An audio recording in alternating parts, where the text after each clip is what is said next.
Plusieurs réactions étaient enregistrées après l'envahissement du Palais du Peuple, siège du Parlement, nous pouvons le constater, avec ce tweet du député national Josué Moufoula qui estime que cette situation résulte du fait que les débats sur les lois quittent le temple de la démocratie dans un état dit de droit pour se tenir avec permissivité dans la rue. Le Front commun pour le Congo promet de réagir ce mercredi, mais le député Félix Kabange a donné hier les éclaircissements sur ces propositions de loi. Je vous propose de l'écouter.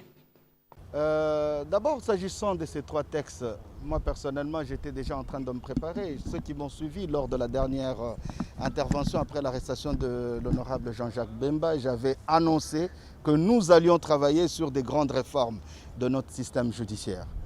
Mais quand j'ai lu le communiqué, je n'ai pas pu comprendre exactement qu'est-ce que l'UDPS a voulu dire. Parce qu'il y a plusieurs allégations que nous avons du mal à comprendre. D'abord, je me rends compte qu'aujourd'hui, ils soutiennent le système judiciaire. J'ai essayé de passer en revue différentes déclarations de l'UDPS durant les 20 dernières années. En tout cas, si vous les lisez comme moi, vous allez vous rendre compte que plus de la moitié, ils s'attaquaient au système judiciaire congolais.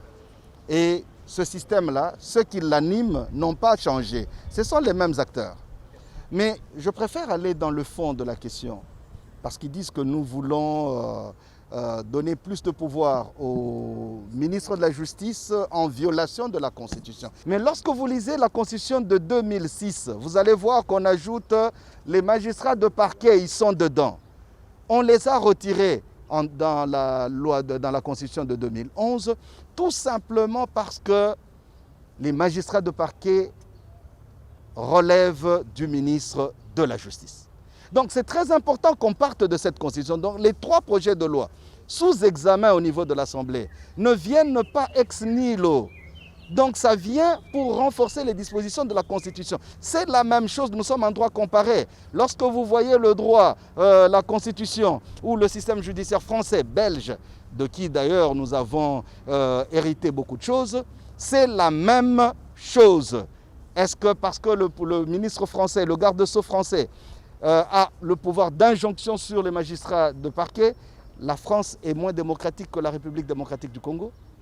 Donc les trois textes sont là pour renforcer les dispositions constitutionnelles. Le ministre de la Justice n'aura que le droit, il a d'abord le pouvoir d'injonction, ça c'est constitutionnel. Et deuxièmement, le ministre de la Justice ne peut que constater les fautes commises par les magistrats et pouvoir les transmettre au Conseil supérieur de la magistrature. Donc, il n'y a aucune procédure dans les trois textes en vigueur qui sont en train d'être discutés actuellement qui donne le pouvoir au ministre de la Justice de refuser qu'on puisse juger un membre du FCC ou de n'importe quelle famille politique parce que nous sommes tous égaux devant la loi. La justice reste indépendante. Le principe de l'indépendance de la justice est consacré par la Constitution, mais les magistrats du parquet ne sont pas contenus là-dedans parce qu'ils sont subordonnés au ministre de la Justice.